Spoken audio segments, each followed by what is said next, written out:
Hi everyone, and welcome to my full album review for Clipping Visions of Bodies Being Burned. My name is Holden Stephan Roy.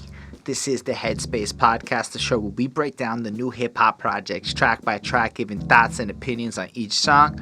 An example of the kind of album we do: Clipping Visions of Bodies Being Burned. This is the full album review, so full disclosure for this new format. I haven't heard the album at all yet. I'm going to go hit track 1 when we get to it, listen to it, come back, give you thoughts, go back, listen to track 2, move on through the whole project. That's how we're going to do this format.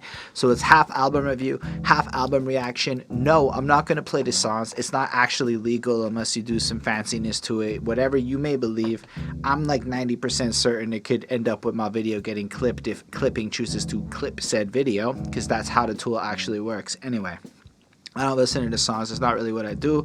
If you want that, cool. But what you could do is when I change the song, go bump it or whatever, and then play it. Anyway, I'm just saying that to let y'all know what to expect. It is me talking. It's a podcast. Anyhow, I make music myself as a qualifier. You can check that out. My most recent track is called Lose Weight. I have a new album dropping this upcoming week from when this video comes out. And I actually have a remix challenge going on. So if you like the track, I'm going to link to the remix challenge as well in the description of the video. So check out Lose Weight. If you want to jump on that remix, I'm putting up $250 of Canadian dollars to the best remix and putting that out all proper, so you can look into that. Also, if you support this channel, you can check out on the Patreon and support us like that. That'll be real dope. On that note, I like to start every episode describing my familiarity with the artist I'm covering, because y'all super fans are super fans, y'all, and you know, if you're a casual fan, it's a little bit of a different experience. Every way that you like ingest the album, how you like perceive it, is highly based on your relationship with the artist. There's a high correlation between what you know about them, their story, what they value and represent. As an example, this is my second clipping review, and I didn't even realize until after the first clipping review that they have a rule in the group where you can't refer to yourself as an I, so it forces this different kind of writing, and I learned that after through the comments. So feel free to teach me through the comments. I love that. I love to learn. But yeah, for me, I did the last clipping albums. It was delightful, and it got a decent number of views relative to my channel. So I saw this one came out. I said, screw it. I enjoyed the last one. There's a couple tunes on there I really dig. What is it? The one where the cops shoot out the room and it's a horror scene really early on the album. It's one of my favorite tunes actually last year. I listened to it all the time. Okay, I went and checked. It's Nothing Is Safe and also Blood of the Fangs. I really love those tunes. So the fact that I was still listening to clipping tracks, considering the volume of music I intake, and I guess how little of it like sticks week to week, I thought it would be super interesting to see what's happening on this project. Also, no like gigantic fire burning piano outro on this one, just based on the length of the outro track. So anyway, I don't have a lot more to say going into it. I do need to comment quickly on the album cover, otherwise I can't legally have it up in here. I need to critique it in some way. I think it's boring. It's just a bunch of spikes. It's really similar to the last one. Maybe there's some symbolism to it that like makes sense as the album comes through, but there's very little that makes it identifiable to Clipping. I guess it's part of their branding. Honestly, it's just a cover. I would never really register it if it wasn't for the fact that I actively sought out this project. But if y'all like that cover, if y'all like the way the little spikies exist, the color, whatever, if y'all think it's cool, let me know what you think. If there's some hidden meaning that's there, because apparently the last time on the Bandcamp they wrote out an album description, and I don't want to check that until after I hear the project. So maybe there's some bigger meaning to it, but just looking at it myself, it's like, But I like the title, Visions of Bodies Being Burned. It gives me the sense that there's going to be a bit of a prophetic theme on this project. We'll see if I'm right. And considering the state of the world, how close to my birthday, which happens to be a certain federal election, this album is coming out, maybe it's going to be a prophetic projection into the future as to what's going to come. So I think it's a cool title. I think it's kind of interesting in the sense that it has that violent overtone, but it's also a vision. It's also almost like a futuresque tone. It's not here yet. It's something to be scared of, but it isn't in the present. And I like that imagery. Anyway, I think this video might get a little lengthy because there's 16 tracks, so I'm gonna get to it with the intro. Yeah, so it turns out, and I may have missed this is like the second part to the last album, so that's pretty cool. And there's according to Genius, so keep in mind sometimes Genius fills it up, but The way it kind of starts off has a little bit of that eerie background noise and a scream that kind of before David starts rapping that is linked into the outro of the last project. So I kind of like what albums do that. I never would have caught it. I'll be real with you. I had a lot of trouble understanding what he said listening to the take. It's mixed in a way where his voice is tucked deep into it. So it's very staticky. It's very abrasive. It has this long build up before any kind of vocals kick in. And I really like the ominous feel to it. Like, don't get me wrong. I really enjoyed listening to the experience of this. It's like a softcore horror movie. It's kind of goofy in the way that, like, $30 Steam games kind of give you a jump scare-esque vibe. I mean, I'm looking over here at the Genius. It just kind of sounds like vague horror. I don't know. There's not like any bars that popped out at me. Like, oh, well, guess that wasn't in your ministry. Here comes the hammers to rearrange body chemistry. You should behave the way you do when family is threatened. You was making moves and now you making messes. Take this tape and play it. Listen to the message. Did you really think that death would just be simple? No, it never stops. You should run away. I don't know. Just that little snippet there, you get a sense of vague warningness happening. It's really top level. I don't know. It doesn't really give me a lot to sink into, but at the same time, it does have a tone of build up. He gets really erratic and fast with his flow and rhythm.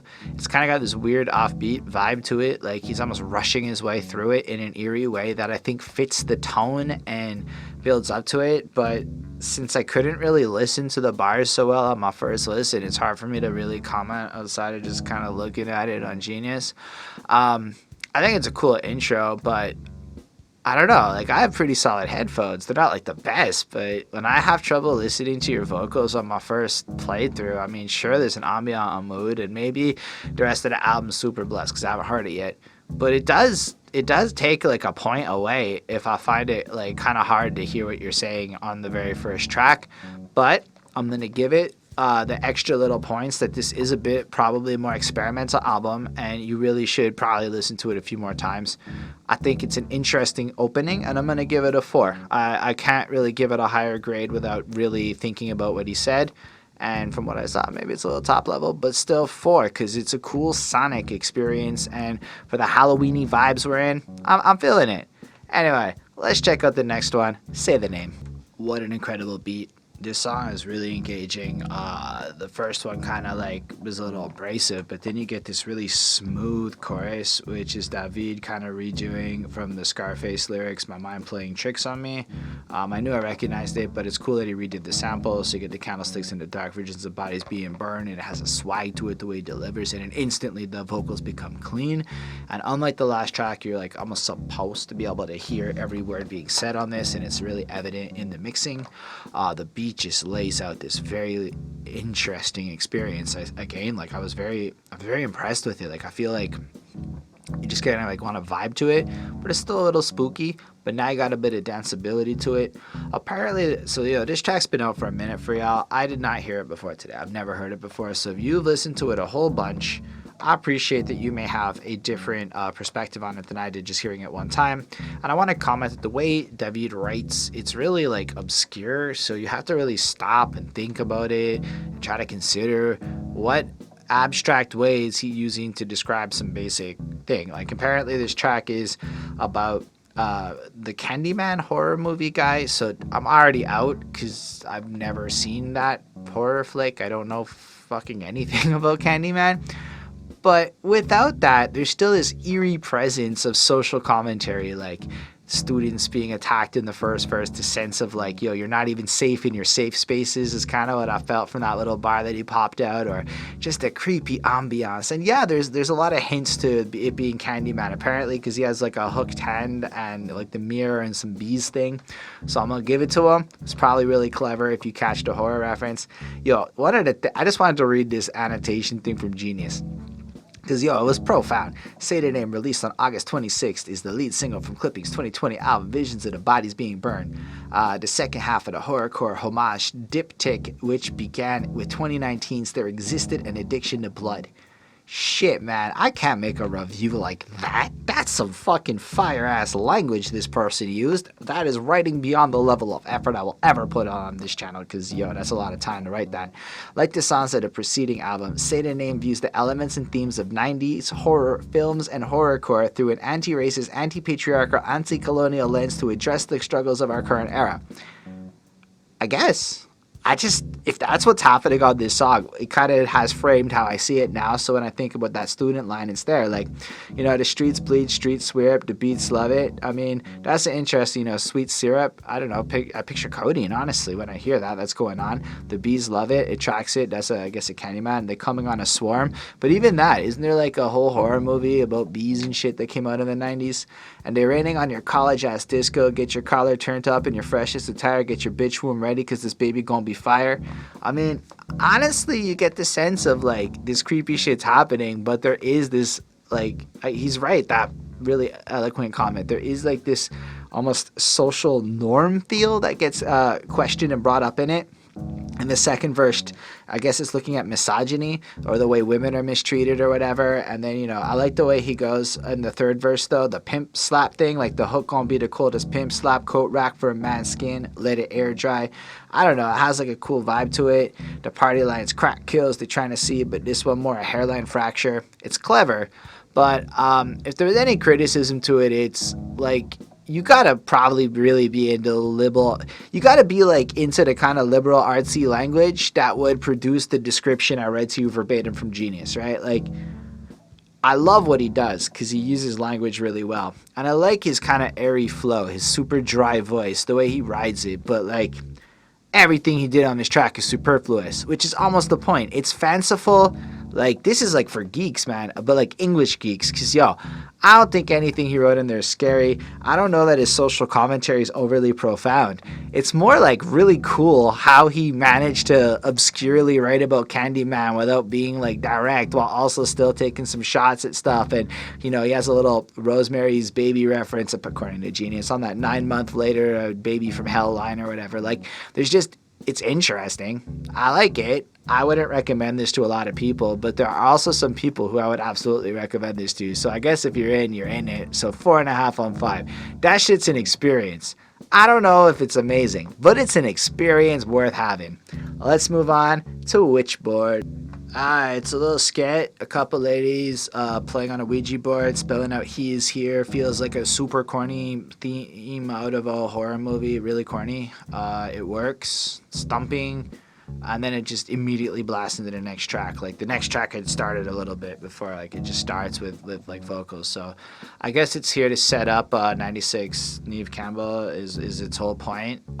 Completely skippable in my opinion, but also something I could leave on because, like, it fits the project that I've heard, but it's also just there. Like, I don't know. I feel very neutral to this skit. I guess if you're really into the ambiance lines of this project, it's dope. I don't know. I would probably just skip it unless, like, I'm really letting the album play, because more than likely I'm going to cherry pick singles off of this and maybe not come back to the album as a whole lot. I think it's a cool set piece, but skits like this are kind of, I don't know. What does it really add a lot? I guess maybe. I don't know. Let me know what you think about these kinds of skits, because they're not my favorite, but I'm not like the be all end all of anything. So I'm gonna give it like a 3 on 5, because honestly, I don't know if I like it or not. It's just there. It could have just been attached to the next song and it would have been fine by me. Anyway, 96 Neve Campbell, and I have to go Google who that is. I was staring at the Neve Campbell wiki thing, and it said Party of 5, and I'm like, that makes no sense. And then I didn't click, and then I reread it, and I saw Scream, 96. I think that's when Scream came out. I'm like, oh, okay, slasher horror movie. I like this song too, but I also don't like it. I feel very mixed. The parts of it where David is being kind of like in the intro bit, where it's like more horror movie-esque, are fucking weird. It's just a weird experience. I don't know if I enjoy it or not. I could not. I have to listen to this again. So I guess we've gone through 4 tracks. We'll call it 3 little songs here. Intro is kind of a song.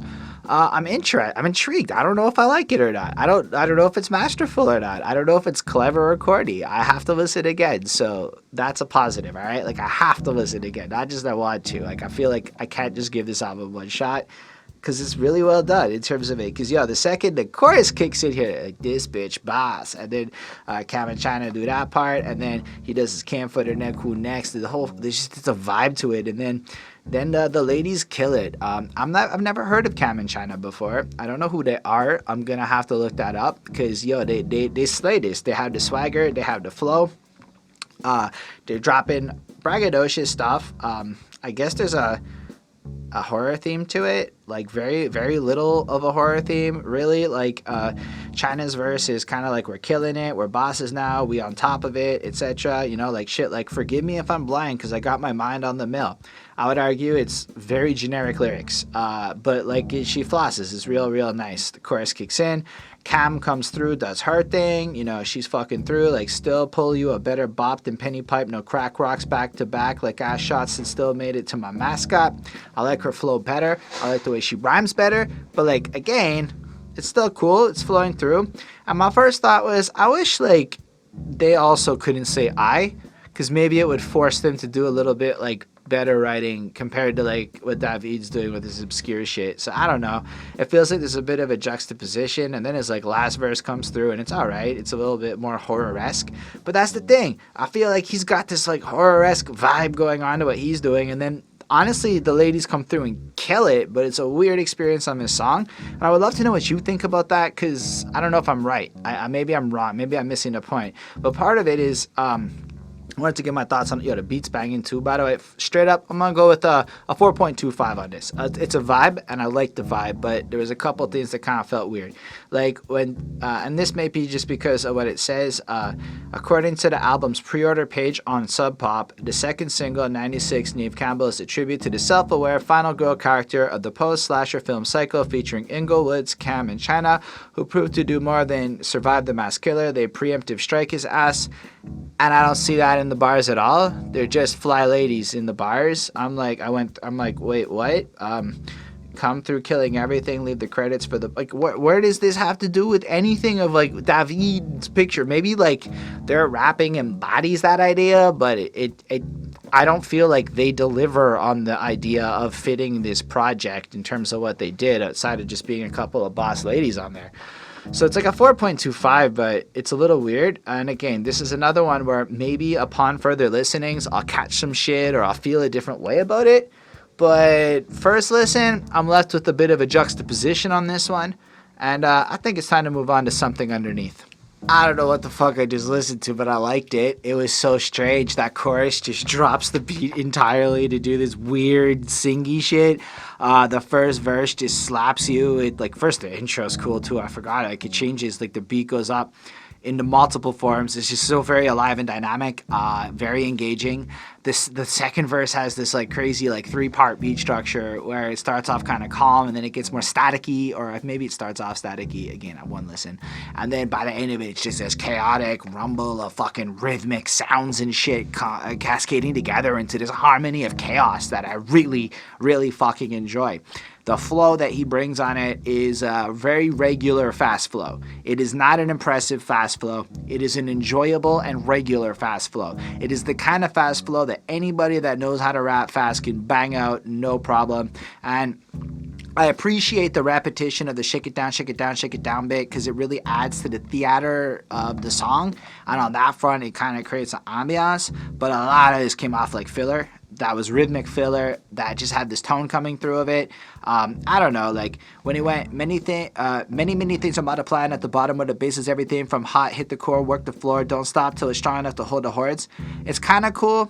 It's kind of alright, but like I don't know what he's really saying except that a bunch of shit's happening and it's building up in this ambiance. But he's so indirect and he's so all over the place that I just don't know what the fuck this song's about. I get the sense that something below is chaotically happening. Maybe it's minions rising up. Maybe it's like the 1% looking down over the horrors of the world going on. And all I'm left with is a bunch of maybes. I'm certain one of y'all is going to be able to tell me exactly what piece of pop culture or historic reference he was going on this. Maybe it's biblical or whatever. The flows are really great. The only thing that really popped out at me lyrically is he's like literally just popping through like nothing to do with the brain, insane thoughts and sentient ideas. The safety saying drop that shit. What's cooler to being cool? Ice cold. And then it just like flips up and goes crazy. And I'm like, did he really do that? That's cool. I mean, I'm not like gonna call him a biter. If you write a line like that, everybody knows you're homaging. You're playing homage, however you say that, to like Andre 3000. Nobody's ever gonna think that that line is anybody else. But it was just so randomly thrown in. It's super cool, but like, what the fuck is it about? I don't really know. I don't get it. I just really enjoyed listening to it.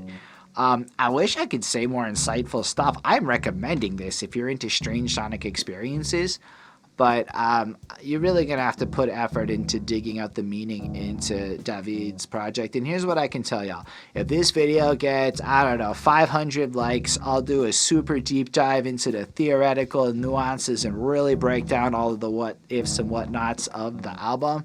But chances are the people that are really going to care about that stuff could do it better than me. And y'all just watching this. Let me know what you think in the comments, though. I'm trying this new format where I'm not listening to it as much. So if you have, thoughts, you're like, this is trash, I totally get that. This is the second video with this format of recording that I'm doing. So sorry if it's not as in deep as we went with the last clipping review, because we did listen to that album like 4 times before doing that review, so just to give you the context for those of you that may have saw the last one and have moved to this one, it's what it is. See, colored lights, new vibes, it's what it is. I liked it. I would recommend this. I really would. This is such a cool and experimental album so far. Avant-garde is a good word for it. Does it achieve? I don't know. I think it's avant-garde for people like me that like pop music. He's getting me. He's feeding me the candy, and I know it's bad for me, candy, but it's still delicious. And that's how I feel about this album. It's like, I feel like the depths of it aren't there, because, literally, I'm looking into Memphis's fucking horrorcore scene right now. By comparison, Memphis's horrorcore scene makes this sound like weak sauce. This is like for me, a middle-class dude that has no fears in my fucking life. It's horror for me. And I like that. So I'm giving this tune a 4.35 for just being out there. I don't know if I like it yet, but I'm enjoying the experience so far. Make them dead. That's what's next. So this beat relies heavy on that static sound, which I guess is meant to invoke a sense of like eeriness and horror or something, but I find it just comes off obnoxious and abrasive without adding a lot of artistic ambient merit to it. Like, I don't know. I guess you've been there and you've done that already on this project, but fine, y'all may disagree with me. I'm okay with that. It starts off kind of slow because, when it picks up in the second verse, I kind of like it. But I feel like the first verse and the third verse are kind of dry, a little lazy in the way that their composition is. It's relying on this very steady rhythm and these big pauses to hold over on this beat. But the beat's just kind of staticky and minimalistic, and I don't know. It just didn't really resonate that well with me. Like, starve in the fashion. Board. March in the action. All right, whatever. I don't know. That first verse felt really kind of boring to me. And the same thing with his delivery being so dry and flat. It works when he's doing like a higher intensity rhythm, or when he's going really fast. I like his dryness, or when he's vibing to the beat. But it's kind of just like dry talking with like a small rhythm otherwise. I don't know. You can, again, I would love to know your thoughts on that as well.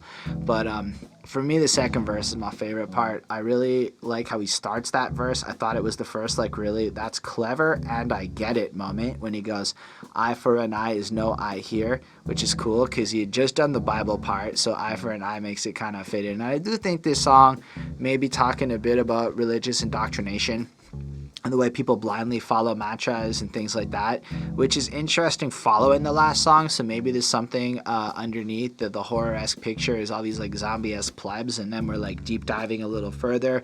I'm looking at the religious and way people just kind of blindly buy into shit without questions. I like the way he looks at guns rights and shit like that at the end of the verse. It kind of comes off like a pseudo analysis of shit. The guns rights is in the third verse. Scan, can they run right, stand in the sun? Like, I don't know, it just felt super top level. Like, I don't know. It doesn't feel like hyper intellectual. It feels like you're using a lot of fancy words, but you're being really ambiguous with it. I don't know. I enjoy it. I can't like pinpoint again what is the core message here outside of, I guess people are drones. That might be it. But still, the fact that he doesn't like ever go I in his tracks, so he's able to be like, there's no eyes here. So there's no eyes in me using the word I, but also people are blind in the way they perceive things because there's no eyes here. Blind eye defy with no idea. And that is, those lines right there might be, in 2 bars, the best social commentary on modern North America millennial and young people politics there is, or even just American politics in general. I'm Canadian. I consider Canadian like politics just as vapid. I love it. I see all the politic conversations on Facebook, and that really hit me. I love those bars. I'm gonna give this song a 4. It's really weird. The chorus, oh my gosh, the chorus is a vibe. I really like the chorus. And I like the way that as the beat evolves, the chorus kind of hits different each time based on what's going on the beat. But then we go into that like staticky ambiance sounds at the end of the track, and which didn't really hit me as much. So this might be one, again, where it's just not sitting with me right on the first time because it's new and it's scary and it's not what I'm used to. But upon subsequent listens, it would get better. But I'm going to be real with you. I don't have a huge desire to give this particular song subsequent listens like some of the other ones made me want to go back. So 4 I think is a fair grade on this one. That's okay. She said, that's what's next. This is a really like cool example of what I think clipping has done well in this horrorcore escapades that they're onto. A lot of the lyrics and the flow of this track take on a modern trap party-esque vibe, and almost like something like a big crate rhythm in the way that it builds up and it stacks up, and you know, you kind of hype shit up with it. I really love it. I love the way he like flips it up, like even the back to the fire, you know, all of that vibe, and it just builds up. But meanwhile, the beat does add a bit of the hi-hats to kind of give you that, like, you know, faster trap-esque feel, just to kind of give you a little something to tie it back into. But the rest of the beat is just this weird ambient horror-y sound. I like the chorus. She bad, though. She bad, though. Again, like playing up on those more modern pop conventions, but really reinventing the theme with the creepy, eerie imagery and the way they put it all together on this project. This is a really interesting song. Enjoyability, I don't fucking know if I like it. Again, this is in that same realm of it's weird, it's interesting, but unlike the last one, I think this really stands out in a more positive way. The content of the verses paints this imagery of like this creepy foresty kind of vibe. I say forest because at some point there's crinkling under the leaves, like it kind of sounds like they're stepping on stuff. There's like a squeaky gate with rust on it, and it just kind of paints this picture where you almost feel like there's a bunch of dudes or whatever in the forest, and they come across this creepy ass house, and shit just goes fucking nuts, and the witch is coming to get them, and you know, she bad because she like the scary witch up in the forest and whatnot. And I like this one. I feel like it's kind of really clear in the vibe it's painting. You can almost close your eyes and just really ride the rhythm of it. I feel like this one cuts away from the ambiguity a bit, and therefore my enjoyability on that front went way up. But the beat's a little weird and hard to get my head into. I don't even know. Like, this album is cool. If anyone ever wants to like make comments like hip hop never does anything interesting, this would be a cool album to show them that like there's interesting happening. Is it good? I don't know. Interesting and good aren't always the same. But I like it. I like the fact that this exists and this experience sitting in my purple light room, just fucking vibing to it. Like, I think this is cool. Like, if you were like walking in the forest bumping this project and you were like used to not scary shit like me, it's got a vibe. Is it actually scary? Fuck no. But it's got a good vibe in the way that a suspense movie. It's more of a suspense feel than a horror feel, if that makes sense. I'm going to give this a 4.25. It's a really cool effort. I don't have much more to comment on it. I like this one. There's nothing about this that's kind of abrasive or annoying. It's just kind of cool. And it's in his flow. Like, he went fast, it went interesting, but also like he shows and flexes his mathematical geekiness to this. Like, you can tell that David over here really understands the intricate nature of rhythm to a point where it's almost a little bit too complicated at points. Like, his pausing is pristine perfect, but but in a way where you go, you didn't have to do that. You could have smoothed it out a bit, but you showboating, son. And his showboating efforts are both really cool and really showboaty at the same time, in the sense that you can feel that he's trying really hard to be like fancy with it when he could have gone a little smoother, and I think it would have made it a little nicer. Like it doesn't hurt to just be smooth with it. But I get it. You're trying to flex your creativity on a project like this, and I definitely think they achieved the goal on that.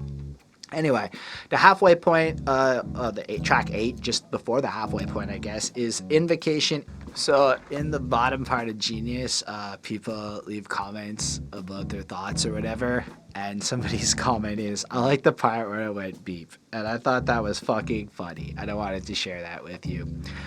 This is one of those ambient interlude set pieces. I'm not sure who Greg Stuart is, but he's featured on this. It builds up and then there's a beep. What I have to give this interlude credit for is it really fucks with your brain when you're listening to it. Like, there's that thing where certain frequencies and sounds kind of make you feel away. I don't know if it's the combination of the lighting in the room with the sounds and the headphones and maybe a little inebriation on my part of the smokable variety, but it basically hit my brain in a tingly kind of way. So on that front, it's particularly interesting mixing, and the effect is kind of cool. It's abrasive in like a tingly way. But shit, I would not ever listen to this. I would fucking skip this like every time. I don't like this kind of stuff. That doesn't make it good or bad. That's just me not enjoying the interlude beyond its intended purpose. I get it as like a piece, but I don't know what comes next. I don't know how much it's going to serve the role of anything. I guess it's a palate cleanser of sorts, but I'm going to give it another 3. I could live without these little interludes, but you might like them. And I would love to know if you feel they complete the album or if they take away from it. Anyway, next up is called Pain Every Day. I definitely think this is the best song I've heard so far on this album. This is really fucking cool. It appears to be about when people die, they're not actually going on to another life. It's almost like their spirit is trapped in an in-between where they're suffering from the last affliction of how they died, and so you're constantly going through the pain of that, and then it feels like they're lashing out and attacking the mortals. Like, watch the mortals blow their brains out. That was fun. You stuck, so make the most. Make the omens get the guns. Watch the mortals blow the brains out. That was fun. Is how it ends. So it almost feels like it's this culmination of these spirits roaming the world, creating almost havoc, and then influencing humanity to go down this dark fucking route because of the suffering that they're going through. And I thought that was just so interesting, but there's an intensity to the way he spits these lyrics over this ridiculous beat. And I'm gonna be real with you, the beat makes this song. It's not so much the beat, it's the production on this track that is ridiculous, and he glides over it flawlessly. I really want to give him his props on this. He's extremely clear. The tone he takes to that, well, it's basically the same fucking tone in every track, honestly, but he has some variation to it, more energy in this one. I felt it was really, really like strong. I felt the delivery was proper. I like the way he fucking just rips it up in the second verse and adds that intensity. I think it's really cool. I think I don't have a lot more to comment on it. I mean, you can go through the ambiance of the bars. He paints the picture really well. He's extremely descriptive, and on these more story-driven, painted picture kind of tracks, I think he does a really good job at conveying the energy. But then you get to the outro where the beat just explodes into something even fucking greater than everything you've heard throughout the whole song. 4.5 for real. I don't know if I can call it a 5. I really have to think about that more. It doesn't hit me with that insta classic. It hits me with the damn, that's a really good song. But this is the most potential for being like a flawless track I've heard so far. Like, it's on point. The chorus is on point. It again carries through that evolution of production that is prevalent throughout this album. I love the fact that he's not sticking with like a static beat. Like, everything's alive. Everything feels dynamic. Everything feels like an experience on this project. So on that front, he's kept it consistent. It's still fucking dope to listen to. And I am trying to make my reviews a little shorter in general. So that's all I'm going to say about this one. I like it. I would recommend this track more than everything else but you can check the lock. So apparently this is the spiritual successor to Seagram's Sleeping in My Nikes, which I have not heard, but I kind of got that vibe when I saw that. Well, I saw that in the Genius annotation, and then the last line of the second verse is like, you know, sleeping in his chucks or whatever. So it's like, cool, he's doing it. But yeah, this is another banger fucking song. I really enjoyed this one. I love the way he has some flair in his voice. It's not just that like dry ass bored sounding tone he's used for most of this project, which I guess creates this like static kind of horror. This has some flair and energy in it, and he's just vibing on it really proper as he's painting this picture of a guy who, you know, he's basically in the hood and he's fucking rich is the kind of vibe I get. He's going through some shit. I like the way he kind of, you know, paints it like he's almost in the trap living away from a condo. That's kind of how I took it, because there's this idea of like his life is really fancy but his work is really grimy, right? So with that dart against the condo fancy kind of manicured world that it's in, you get the sense that this is like a dealer or a kingpin or a boss or whatever, especially because he's got to check the locks when he walks by the door and shit. And it really plays on the anxiety and how fucked up it is. The Xannies don't even work to calm him down anymore. It's just kind of stressful, and he knows that people are coming for him. And I really like it. It's super cool. I like it when he's like, and then comes inside at nights ready to fire with guns. Like, he ain't got none, which reminds me of Dr. Dre. It was like, guns, what you mean? Like, I ain't got none? What you think, I sold them all? I don't know. There's a few bars like that have popped out, so I thought that was cool. Jokes on them when his Uzi weighs a ton is another cool bar. Kind of just giving these little shout outs back to other people. So I really respect David for taking that approach and using this track to kind of pay homage to a few artists and just kind of do something cool with that. And just the idea of like this fancy guy, he's ready for it all and whatnot, and he just kind of plays up on it. I don't know. He's basically distressed. He's ready to go. And I like the idea of sleeping in his chucks. He has no choice because he's just got to run in case some shit happens. And that anxiety that gets played out, like, you can tell that David is maybe not such a fan of the gangster life. And this is that kind of tone of like, what? Nah. Did you think about how stressful it is to be up in that position? And he's painting that picture for it really well. And I think he does a cool job with it. I think it's a fun track to listen to. And the production's also pretty stellar on this one. They do a great job of creating the vibe. And then again, like when he's done and they let the beat play for a good 15 seconds there, it's just an enjoyable sound to kind of capture into. It's a cool track. So far, this second half of the project is like a fucking solid increase off of some of that middle staticky bit. I'm giving this another 4.5 on 5. I really liked it. And I'm going to get on to the next track, Looking Like Meat. But for me, I got to go do a couple of chores. So when you see me record, it might be a good hour and a half into my future. So take care. Future Holden will return. All right, I'm back from my little adventure. There's this cool little art exhibition in Montreal at Benny Park, if you happen to be in Montreal, where they have like these 5 wooden panels set up, and it's like this live feed of looking inside a studio session happening. I guess not a live feed, but it's pretty nifty. So I checked that out for a quick minute. Anyway, this track is interesting. Why? Because again, we have that juxtaposition of David's not using I and creating like a vibe where it feels like he's kind of criticizing hard talkers and like internet talkers and people who present themselves like they got something to say or something they're gonna do about it. You know, almost like test my gangster. That's what I took from the attitude it is, you know, like, and they play it up with yeah, come here, yeah, you look like you think hard, where you from, get the fuck out, hey, you step out for somebody cut your arm, where you from, fix your face, get the fuck out, in the chorus. So get that kind of abruptness in a little bit of the pre-chorus, you know, if you hands up if your hand shakes, it's time for you to eat something, you know, and if you want beef, he says at one point, you know, like, you know, just kind of implying like, yo, this is a straight up, I'm gonna eat you and you're the meat. You know, that's the point of like the intro part. And then this horror guy comes on, and I don't know, David's part's fine. I really enjoyed it. I feel like it's another one of those ones where he's got a vibe to it. The intro bit's kind of whatever, like the hands up if you're hungry. It's kind of dry, but it's all right in sense of the ambiance of the track. This one's a little bit more on the staticky end, but still really cool on a production front. It doesn't come off annoying or abrasive.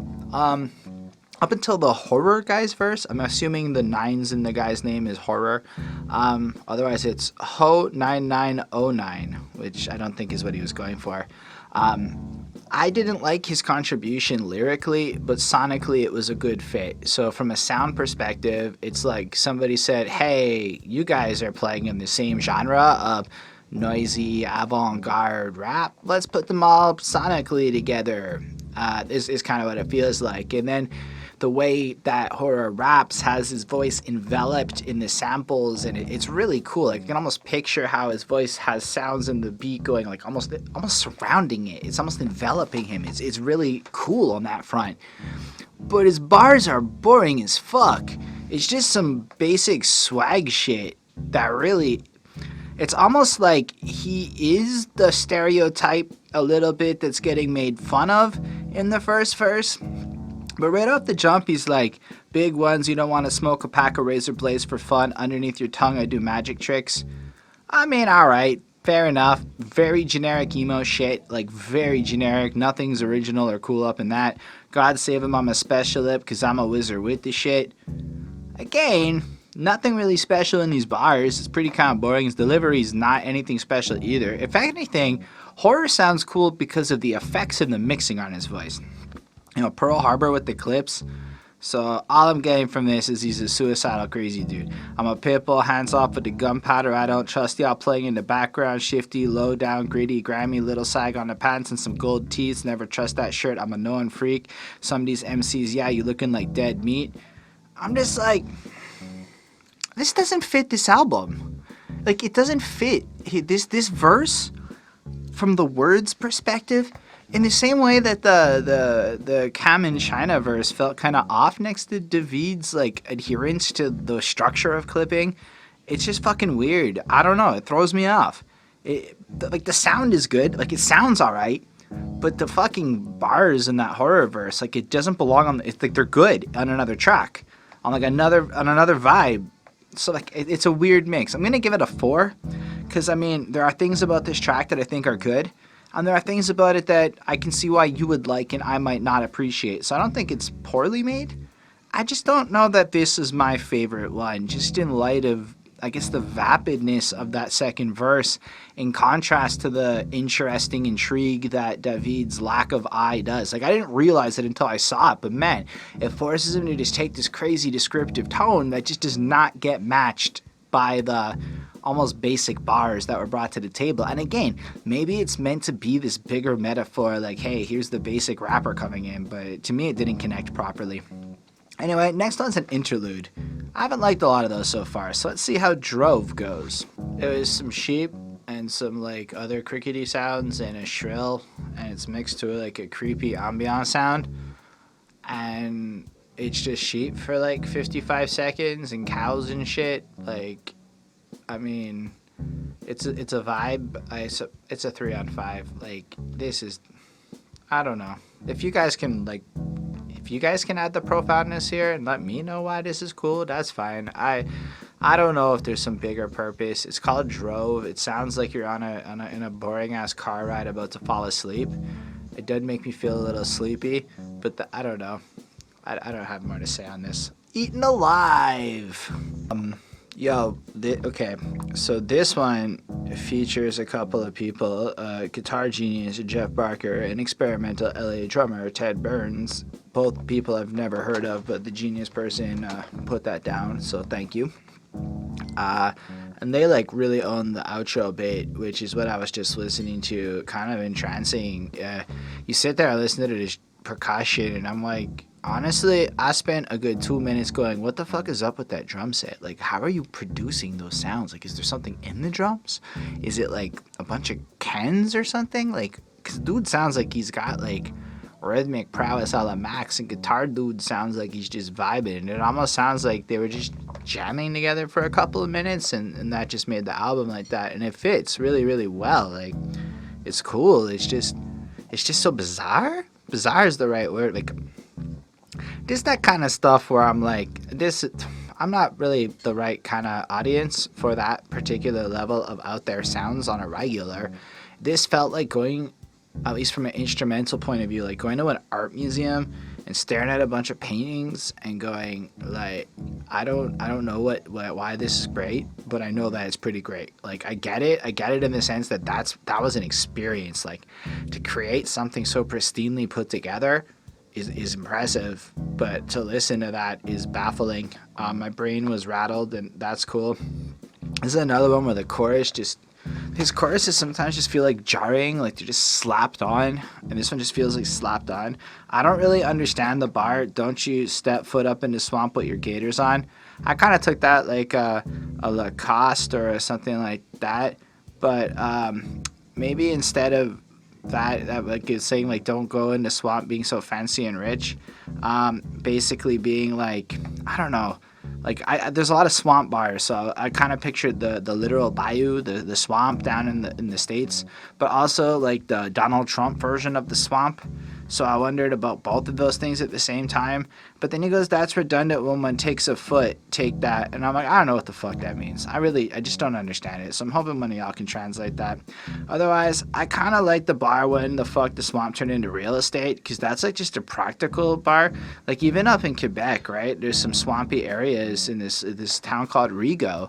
And a lot of the properties there are kind of fucked up right now just because like literally they built on these lands that they just should not have built on, and we're gonna have some serious problems as time goes on. And then all these people who thought they were copping a great house losing money and shit. Anyway, man, Spirit's in the Weeping Willows heavyweight, and it kind of flows on into this, again, weird ambiance shit where I feel like he's criticizing the capitalist endeavors of, corporate America in the first verse, and it's kind of looking at the swamp from that point of view. And in the second verse, he kind of twisted into Fashion Week. Like, I love the idea, like, if you showed up, you're flashy once upon a time, like, you never would have been able to get away with that because you would have been robbed or taken out, and everything's just so vapid and top level, and I think it's cool. And then there's that weird ass outro, and then I guess the swamp eats you alive. And maybe if we think about it from the perspective of being capitalist America and this giant system we're in, and this swamp that was supposed to be drained, well, it's not really drained, and now we're here and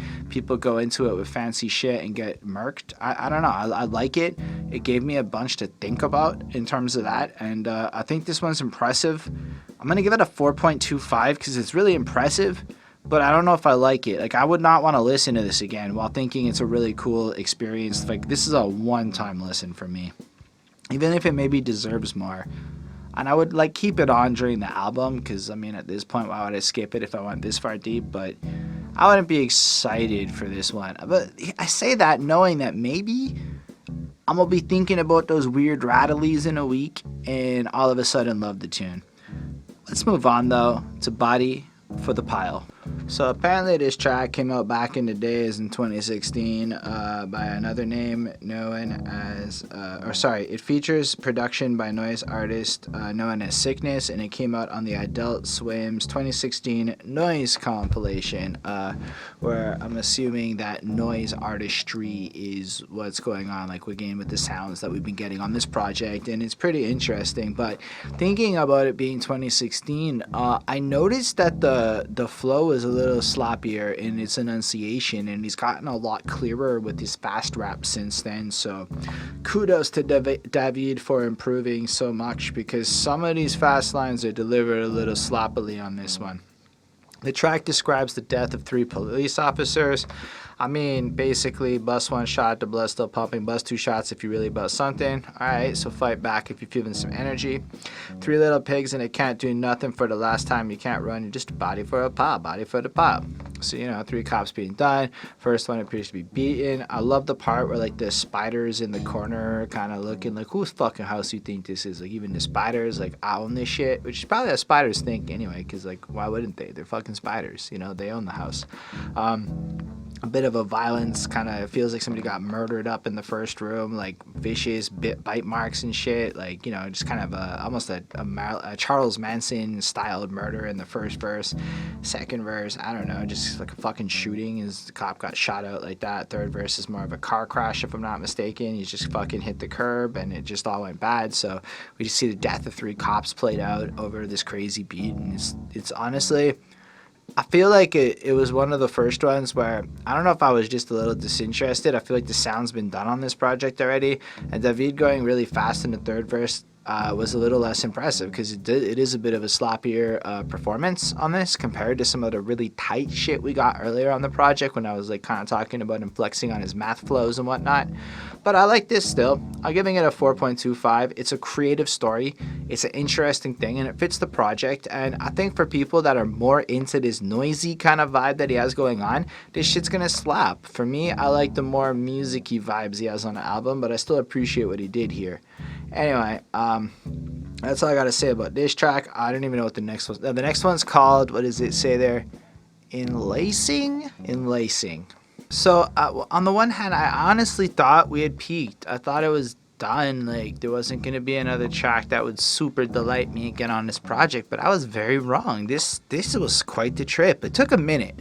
It took a minute for me to like grasp what I was listening to, and I could be wrong, but this track is like a drug trip gone wrong. Like when you do something like a bunch of mollies and you go to a rave, and then instead of having a really good time, you feel like you're supposed to have the really good time, but instead you have an existential trip about how your life is meaningless and you're like a loser. And then as the fucking trip goes on, it just kind of escalates in tone and feel. I don't know. I like it at the end when he's like, summit, some shit, sunk ship, loop, feedback, look, see that bloody sack you used to be at, the mind is a facade. And it almost feels like maybe you die or you overdose, you trip the fuck out. But at the same time, it's almost like this ethereal experience where like your high's just broken into these bass fucking functions. Meanwhile, the beat's just fucking wavy. I love the chorus on this one. Just everything from the way it starts, like, just get your ass down to the flow, and then it just picks in and it just again paints this tone, just paints this ambiance, and it's weird and it's out there and it's wavy, but it's dark and it's depressing and it's not like a good time. I think he captures the pulse of anxiety and the tension really, really well in his lyrics on this one. I think he does an excellent job with tone. Like his dry kind of delivery here feels like that voice in the back of your head that's just running while you're in that environment. And when meanwhile all around you you're supposed to just be getting your ass down to the floor and you're like losing yourself maybe in these physical motions while this is what's playing through your head. This is a really cool experience. I find it really enjoyable, and as far as replayability goes, it's really up there on the replayability side on this album for more of your casual music listeners that aren't into so much of the noise side of his project. And I like the fact that he made sure to give us a couple of these tunes that we could just kind of bump and not have to be like so into the avant-garde world. I like this a lot. I thought it was fucking enjoyable. I don't know if the last one has lyrics or not because it doesn't say explicit lyrical content on the last track on Spotify. So if this turns out to be like the last like song, that's banging. This is a cool thing. It's a 4.5 on 5 again. I would recommend this one. But let's check out what the fuck happens in what is it, Secret Place or Secret Peace, or I think I even fucked up the she bad. I should she sad. So Secret Peace is this one. As those of you who heard the album knew, my suspicions were correct. This was an outro piece. Another experience, shall we say. This was written by Yoko Ono. It is a text score from 1953 that instructs the players to decide on one note that you want to play it with the following accompaniment, The Woods, from 5 a.m. to 8 a.m. in summer. And then apparently all the different musicians that were involved in the two parts of this project were involved in creating this piece. I guess I did notice occasional different notes that got played. I couldn't tell if it was all the same note because it was kind of spacey and woodsy, and as you can tell by now, it's not my 1000% my cup of tea, this whole spacey stuff. But again, it's an experience. Like, this is the kind of thing where I'm really appreciated listening to because it's like it expands my imagination and allows me to, I guess, perceive another way of composition, another way to capture atmosphere and vibes. It's so interesting even to take the Yoko Ono history text score, like a vague set of instructions, and manifest it into the outro on this album. That's crazy if you think about how like insane that really is. It's almost a 70-year-old written set of instructions manifested on this obscure alternate hip-hop album that, I mean, I think Yoko Ono would feel that shit though. I think this would be her jam. She'd be probably really into this. I I don't know. I gave it a 4. I don't know how to rate this. This is not in my comfort zone. It's just a cool experience, and in a lot of ways, if I were to think about this album as a whole, it's not in my comfort zone. It's a cool experience. Is a pretty good summation. I love the tunes where he does shit like takes modern trap language and flows and flips them with horror-esque sounding beats to create a completely different juxtaposition on pop sounds. I guess Paid Every Day, 96, Neve, Campbell, Say the Name. These are tracks that really stood out to me. Another one would be Enlacing. And otherwise, I feel like the album displays a lot of David's technical ability to rap. He knows how to use dry theater techniques to kind of capture the mood, but I don't know. Like, this is going to be a hit or miss experience for you. You're either going to love this shit or you're going to be weirded the fuck out by it. Like, what's the point? I think on a technical front, David is a brilliant writer. And if they're going to feature people, they have to follow the damn clipping no eye rule, because the features felt whack on this project and made them really hard to listen to just in terms of the writing. Otherwise, yeah, it's a cool effort. I definitely like the other project more. I think it was a little stronger. I think it had some like really standout tunes, but maybe it's also I've only heard this one time and I haven't had enough chance to really sit on it.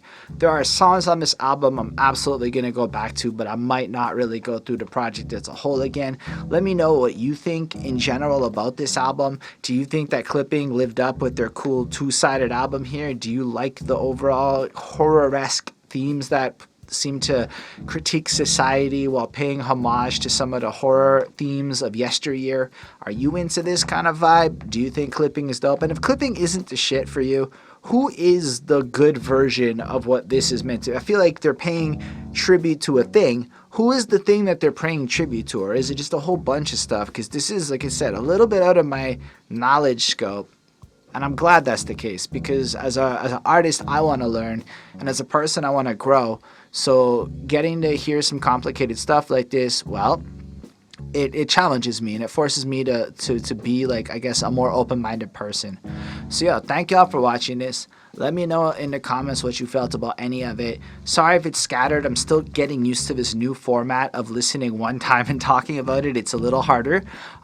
Subscribe to the channel if you feel it. I have a lot of album reviews to catch up on, and I have a week off from work soon, so I'm going to try and get a little bit clocked up and bang them out so we can get back into the flow of things. We're also looking into making the Classic Quest, our classic album show, go live possibly this very Sunday on Twitch. So follow us on Twitch if you want to start getting involved in. Definitely our interviews are going to be live moving forward, and we're looking to expand and move to Twitch, just explore what's going on over there and interact with y'all a little more in a real-time environment.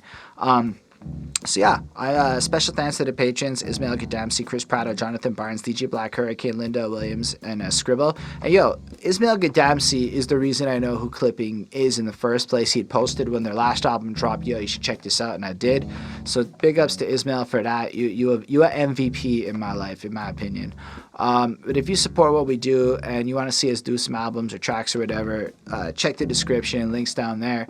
Yo, Patreons, we coming with those track reviews, I promise. They come in. This week we're going to get them recorded, and ultimately I'll make music. I have, like I said at the beginning, a new track out and a little contest. Links in description. And yo, live long and prosper, everyone.